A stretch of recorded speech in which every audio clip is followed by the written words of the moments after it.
അസ്സലാമലൈക്കും hi all എല്ലാവർക്കും മൈബൺസ് കിച്ചണിലേക്ക് സ്വാഗതം. എല്ലാവരും സുഖാണെന്ന് വിചാരിക്കുന്നു. ഞാൻ സോഫി. ഇന്ന് ഞാൻ മുഹറം 10 ഉണ്ടാക്കിയ ഒരു ഡിഷുമായിട്ടാണ് വന്നിട്ടുള്ളത്. ചിക്കൻ സുർബിയാനാണ് ഇന്നത്തെ റെസിപ്പി. ഇതൊരു അറബിക് ഡിഷാണ്. പ്രത്യേകിച്ചും അവരുടെ വെഡിങ്ങിന്, അതുപോലെ ഈദിന് അല്ലെങ്കിൽ ഒരു സ്പെഷ്യൽ ഒക്കേഷൻസിനൊക്കെ ഉണ്ടാക്കുന്ന ഒരു റൈസാണ്. നമ്മുടെ ഹൈദരാബാദി ചിക്കൻ ബിരിയാണിയുടെ ഒരു സിമിലറായിട്ട് വരുന്നൊരു റൈസാണിത്. ഉണ്ടാക്കാനും അതുപോലെ തന്നെയാണ്, ഭയങ്കര ഈസിയാണ്.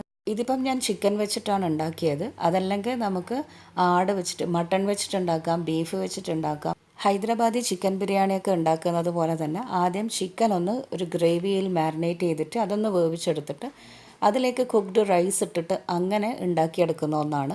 അപ്പം റൈസിൻ്റെയും ചിക്കൻ്റെയും കൂടെ പൊട്ടാറ്റോയും കൂടെ ആഡ് ചെയ്യും. അതാണ് ഈ ഒരു റൈസിൻ്റെ ഒരു സ്പെഷ്യാലിറ്റി എന്ന് പറയുന്നത്. അപ്പം നമുക്കിത് ഉണ്ടാക്കുന്നത് നോക്കാം. ഈ ഒരു റൈസ് ഉണ്ടാക്കാനായിട്ട് ആദ്യം നമുക്ക് ചിക്കൻ ഒന്ന് മാരിനേറ്റ് ചെയ്ത് വെക്കണം. കുറച്ച് മസാലകളൊക്കെ കൂട്ടിയിട്ടൊന്ന് മാരിനേറ്റ് ചെയ്ത് വെക്കണം.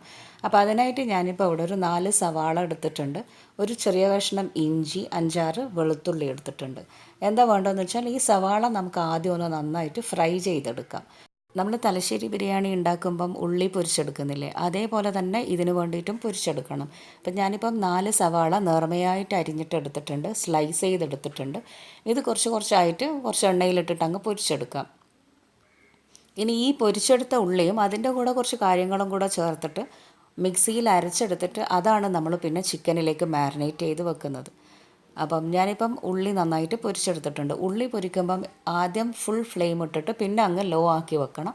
എന്നിട്ട് ഇടയ്ക്കിടയ്ക്കൊന്നങ്ങ് ഇളക്കി കൊടുത്തിട്ട് ലൈറ്റ് ബ്രൗൺ കളറാകുമ്പം എണ്ണയിൽ നിന്നങ്ങ് കോരി മാറ്റാം. ഒരുപാട് ബ്രൗൺ കളറാകുന്നത് വരെ നമ്മൾ എണ്ണയിൽ വെക്കരുത്. കാരണം ഉള്ളി പുറത്തേക്ക് എടുത്ത് വെച്ച് കഴിഞ്ഞാലും ഒന്നങ്ങ് കളറാവും. അപ്പോൾ ലൈറ്റ് കളറാകുമ്പോൾ തന്നെ നമ്മൾ എണ്ണയിൽ നിന്നും കോരി മാറ്റുക. എന്നിട്ട് ബാക്കിയുള്ളതും കൂടെ ഇതേപോലെ പൊരിച്ചെടുക്കാം.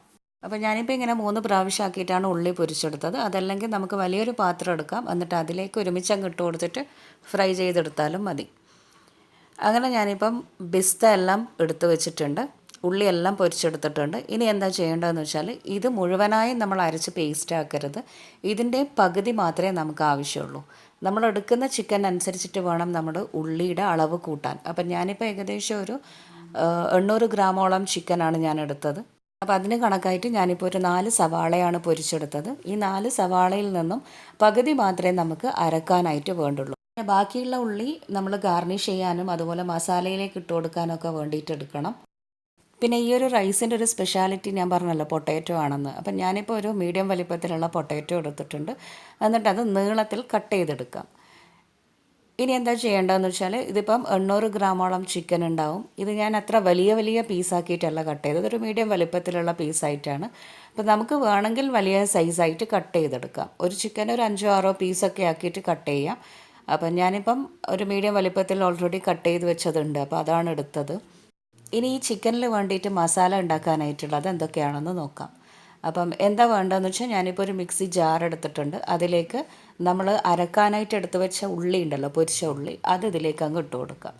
അപ്പം ഏകദേശം ഒരു 2-2.5 സവാളയോളം പൊരിച്ചെടുത്തത് ഈ ഒരു അരപ്പിന് വേണ്ടിയിട്ട് എടുത്തിട്ടുണ്ടാവും.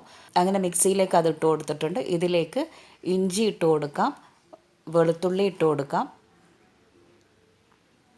പിന്നെ ഒരു ടീസ്പൂണോളം മഞ്ഞൾപ്പൊടി, 1 ടീസ്പൂൺ മുളക് പൊടി, പിന്നെ 1 ടീസ്പൂൺ മല്ലിപ്പൊടി ഇട്ട് കൊടുക്കാം. അപ്പം ഞാനിപ്പം ഈ ഒരു റൈസിന് വേണ്ടിയിട്ട് 1 ടീസ്പൂൺ ബിരിയാണി മസാലയും കൂടെ ഇട്ട് കൊടുക്കുന്നുണ്ട്. ഇല്ലെങ്കിൽ അത് വേണമെന്നില്ല, ഇടണമെന്നില്ല കേട്ടോ. പിന്നെ ഇതിൻ്റെ കൂടെ 1 ടീസ്പൂൺ ഗരം മസാലയും കൂടെ ഇട്ട് കൊടുക്കാം. ആവശ്യത്തിനുള്ള ഉപ്പ് ചേർത്ത് കൊടുക്കാം. 1 ടീസ്പൂൺ പെപ്പർ പൗഡർ ചേർത്ത് കൊടുക്കാം. അതല്ലെങ്കിൽ ഇതുപോലെ പെപ്പർ ഹോളായിട്ടുള്ളത് ചേർത്ത് കൊടുക്കാം. എല്ലാം കൂടെ അരക്കുമ്പോൾ അതിലേക്ക് അങ്ങ് അരഞ്ഞോളും. ഇനി എന്താ ചെയ്യേണ്ടതെന്ന് വെച്ചാൽ ഇതിലേക്ക് 1 കപ്പ് തൈര് ചേർത്ത് കൊടുക്കാം. എന്നിട്ട് ഇതെല്ലാം കൂടെ നന്നായിട്ടൊന്നങ്ങ് മിക്സിയിൽ അരച്ചെടുക്കാം. നന്നായിട്ട് അരച്ചിട്ട് ഫൈൻ പേസ്റ്റ് ആക്കിയിട്ട് തന്നെ അരച്ചെടുക്കാം. ഇനി ഈ ഒരു പേസ്റ്റ് നമുക്ക് ചിക്കനിലേക്ക് ഇട്ടിട്ട് മസാലയൊക്കെ നന്നായി പുരട്ടി കൊടുത്തിട്ട് മാരിനേറ്റ് ചെയ്ത് വെക്കാം. അപ്പം ഞാനിപ്പം ഈ മസാല ചിക്കനിലേക്ക് അങ്ങ് ഒഴിച്ചു കൊടുത്തിട്ടുണ്ട്. ഇനി ഇതിലേക്ക് നമുക്ക് അരിഞ്ഞു വെച്ചിട്ടുള്ള ആ ഒരു ഉരുളക്കിഴങ്ങും കൂടെ അങ്ങ് ഇട്ട് കൊടുക്കാം. എന്നിട്ട് എല്ലാം കൂടെ നന്നായി ഒന്നങ്ങ് മിക്സാക്കി എടുക്കാം. അപ്പം ചിക്കൻ വലിയ പീസാണെങ്കിൽ ഒന്നങ്ങ് വരഞ്ഞു കൊടുക്കണം, ഉള്ളിലേക്ക് മസാല ഒക്കെ ഒന്ന് പിടിച്ച് കിട്ടാനായിട്ട്. ഞാനിപ്പോൾ അത്ര വലിയ പീസ് അല്ലാത്തത് കൊണ്ട് അങ്ങ് വരഞ്ഞു കൊടുത്തിട്ടില്ല. ഇനി എന്താ ചെയ്യേണ്ടതെന്ന് വെച്ചാൽ എല്ലാം കൂടെ നന്നായി മിക്സാക്കി എടുത്തിട്ട് നമുക്കിതൊന്ന് അടച്ചിട്ട് ഒരു അരമണിക്കൂറെങ്കിലും അവിടെ അങ്ങനെ മാറ്റി വെക്കാം. അപ്പം ചിക്കൻ അവിടെ മാരിനേറ്റ് ആകുന്ന സമയത്തേക്കും നമുക്ക് ചോറുണ്ടാക്കാം. അപ്പോൾ ചോറിനായിട്ട് ഞാനിവിടെ 2 ഗ്ലാസ് ബസുമതി അരിയാണ് എടുത്തത്. ഈ ഒരു ഗ്ലാസ് എന്ന് പറയുന്നത് 240 ml അളവാണ് കേട്ടോ. അപ്പം 2 ഗ്ലാസ് ഞാനിപ്പം അളന്നെടുത്തിട്ടുണ്ട്. ഇനി ഇത് നമുക്ക് നന്നായിട്ടൊന്നങ്ങ് കഴുകിയിട്ട് ഒരു 10 മിനിറ്റ് വെള്ളത്തിലൊന്ന് കുതിർത്ത് വെക്കാം. അപ്പം ഈ അരി നല്ല അരിയാണ് കേട്ടോ. ഞാനിവിടുന്ന് ഗ്രീൻസിന്ന് ലൂസായിട്ട് വാങ്ങിയ അരിയാണ്. എനിക്കതുകൊണ്ട് ബ്രാൻഡ് ഏതാണെന്നൊന്നും അറിയില്ല.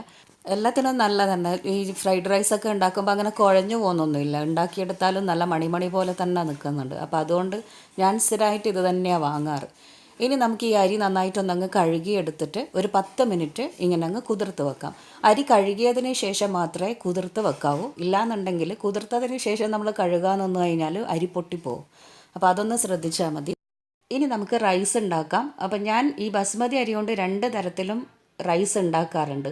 ഒന്ന് വെള്ളം വറ്റിച്ചിട്ട് നമ്മൾ സാധാരണ നെയ്ച്ചോറ് ഉണ്ടാക്കുന്നത് പോലെ അങ്ങനെ വെക്കാറുണ്ട്. അതല്ലെങ്കിൽ വെള്ളം ഊറ്റിക്കളഞ്ഞിട്ട് അങ്ങനെയും വെക്കാറുണ്ട്.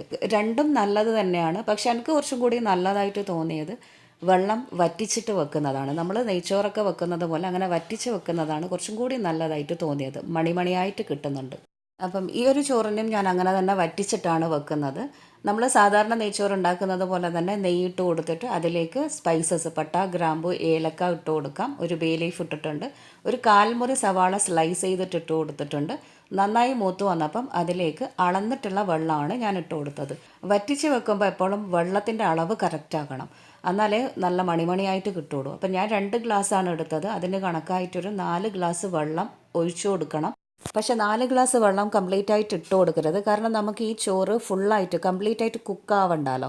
ഒരു 1/4 ഭാഗം മാത്രമേ കുക്കാവുള്ളൂ. അതുകൊണ്ട് ഞാൻ 3.5 ഗ്ലാസ് വെള്ളം മാത്രമേ ഇതിലേക്ക് ഒഴിച്ചിട്ടുള്ളൂ. ആവശ്യത്തിനുള്ള ഉപ്പിട്ട് കൊടുത്തിട്ടുണ്ട്. അരമുറി നാരങ്ങയും ചോറ് ഒട്ടിപ്പിടിക്കാണ്ടിരിക്കാൻ പിഴിഞ്ഞു കൊടുത്തിട്ടുണ്ട്. ഈ ചോറിൻ്റെ വേവ് ബാക്കിയുള്ളത് നമ്മൾ ചിക്കൻ ഗ്രേവിയിൽ എന്തായാലും ഇട്ടിട്ട് ദം ചെയ്യുന്നുണ്ട്. അപ്പോൾ ആ വേവിൽ കണക്കായിട്ട് അങ്ങ് വെന്തോളും.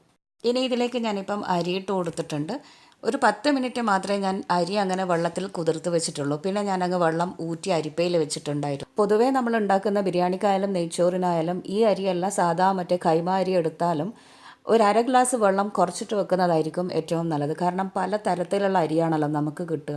അപ്പോൾ അരിയുടെ ബ്രാൻഡ് ഏതാണെന്ന് അറിയില്ലെങ്കിൽ ഒരു 1/2 ഗ്ലാസ് വെള്ളം നമ്മളങ്ങ് കുറച്ചാൽ മതി. അപ്പം നല്ല മണിമണിയായിട്ടുള്ള ചോറ് കിട്ടും. അങ്ങനെ ഞാനിപ്പം അരിയിട്ട് കൊടുത്തിട്ടുണ്ട്. ഇനി ഇത് നന്നായിട്ടൊന്നങ്ങ് ഇളക്കി കൊടുത്തിട്ട് അടച്ച് വെച്ചിട്ടൊരു 10 മിനിറ്റ് കുക്ക് ചെയ്തെടുക്കാം. 5 മിനിറ്റ് ഹൈ ഫ്ലെയിമിലും 5 മിനിറ്റ് ഏറ്റവും ലോ ഫ്ലെയിമിലും കുക്ക് ചെയ്തെടുക്കണം. അപ്പം അടച്ചു വെച്ച് കൊടുക്കാം. ചോറ് അവിടെ കുക്കായി വരട്ടെ. ഈ സമയം നമുക്ക് ചിക്കൻ്റെ ഒരു ഗ്രേവി ഉണ്ടാക്കാം. അപ്പോൾ അതിനായിട്ട് ഞാനൊരു വലിയ പാത്രം എടുത്തിട്ടുണ്ട്. അതിലേക്ക് ഒരു 3-4 ടേബിൾ സ്പൂൺ നല്ല നെയ്യ് ഇട്ട് കൊടുക്കാം. നല്ല നെയ്യിൻ്റെ കൂടെ ഒരു 2 ടേബിൾ സ്പൂണോളം ഓയിലും ചേർത്ത് കൊടുക്കാം. രണ്ടും മിക്സാക്കിയിട്ട് ചേർക്കാം, അല്ലെങ്കിൽ ഏതെങ്കിലും ഒന്ന് മാത്രം ചേർത്ത് കൊടുക്കാം. എന്നിട്ട് ഇതിലേക്ക് സ്പൈസസ് ഇട്ട് കൊടുക്കാം. ഞാനിപ്പോൾ ഒരു കഷ്ണം പട്ട, 2-3 ഗ്രാമ്പു, ഏലക്ക, ഒരു ചെറിയ തക്കോലം ഇട്ട് കൊടുത്തിട്ടുണ്ട്. എന്നിട്ട് നന്നായിട്ടൊന്നങ്ങ് മൂപ്പിച്ചെടുക്കാം. ഇനി ഇത് മൂത്ത് വരുമ്പം നമുക്കിതിലേക്ക് മാരിനേറ്റ് ചെയ്ത് വെച്ചിട്ടുള്ള ചിക്കൻ പീസസ് അങ്ങ് ഇട്ട് കൊടുക്കാം.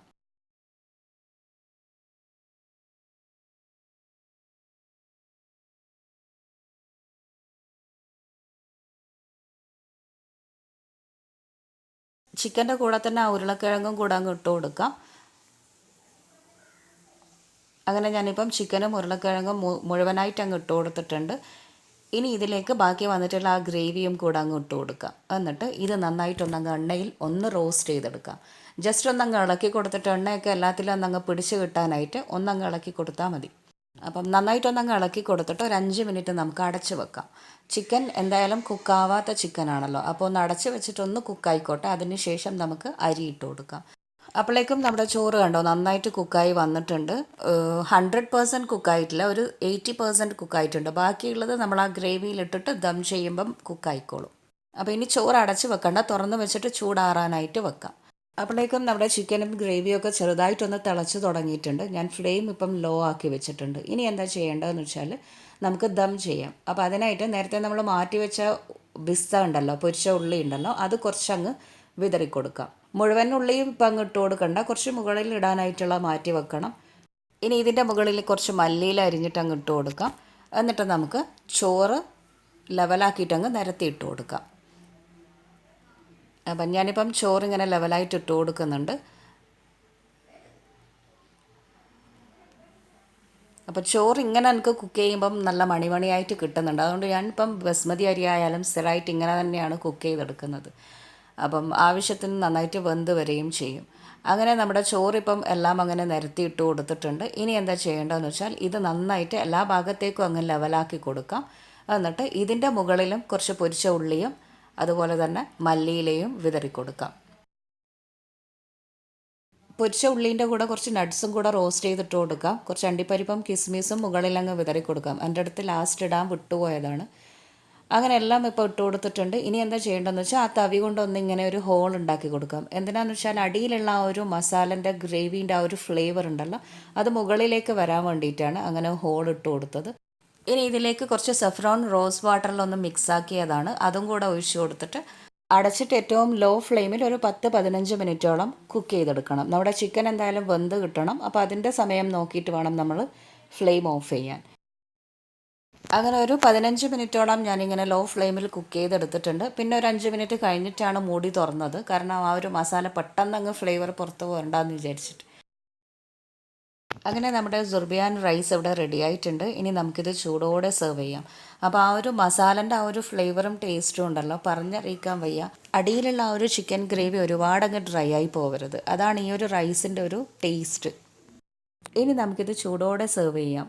ഈ ഒരു റൈസ് തിന്നാൻ അത്രയും ടേസ്റ്റാണ്. ആ ടേസ്റ്റ് പോലെ തന്നെ കാണാനും നല്ല ഭംഗിയുണ്ട്. കണ്ടോ, ആ ഒരു വൈറ്റ് റൈസ്, അതിൻ്റെ കൂടെ ആ ഒരു ചിക്കൻ ഗ്രേവീൻ്റെ ഒരു കളറ്, പിന്നെ ആ ഒരു സഫ്രോണിൻ്റെ ഒരു കളറ് എല്ലാം കൂടി ആയപ്പം നല്ല കളറും ആയി, നല്ല ടേസ്റ്റും ഉണ്ട്. അപ്പം എല്ലാവരും ഇത് വീട്ടിൽ ഉണ്ടാക്കി നോക്കണം. ഒരു അടിപൊളി ടേസ്റ്റി ആയിട്ടുള്ള സിമ്പിൾ റൈസ് തന്നെയാണിത്. അപ്പം നിങ്ങൾ വീട്ടിലുണ്ടാക്കി നോക്കുമെന്ന് വിചാരിക്കുന്നു. വീട്ടിലുണ്ടാക്കിയിട്ട് എന്നോട് അഭിപ്രായം പറയണം. മാത്രമല്ല വീഡിയോ കണ്ടാൽ ലൈക്ക് ചെയ്യാനും മറക്കരുത്. ഇഷ്ടമായാൽ നിങ്ങളത് ഫ്രണ്ട്സിനും റിലേറ്റീവ്സിനും ഒക്കെ ഷെയർ ചെയ്യാനും മറക്കരുത്. സബ്സ്ക്രൈബ് ചെയ്യാത്തവർ സബ്സ്ക്രൈബ് ചെയ്തുകൊണ്ട് വീഡിയോസ് കാണണേ. അപ്പോൾ ഇനി പുതിയ റെസിപ്പീസുമായി നമുക്ക് വീണ്ടും കാണാം. Till then take care and bye from Maimoon's kitchen. Thank U.